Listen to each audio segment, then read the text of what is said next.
How can candy jars achieve clean, efficient, and automated packaging from bottle handling to finished product?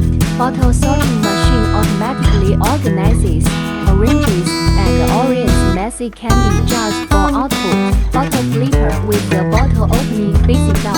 The bottle is flipped so that the bottle opening faces down, preparing it for subsequent cleaning processes. Air blowing dust collector, high pressure clean airflow slowly cleans the inside and outside of the can.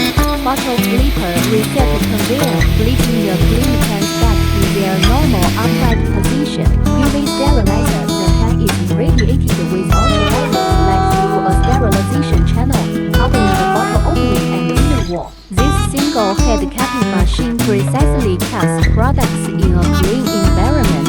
It effectively prevents moisture and dust accumulation. Bottle collectors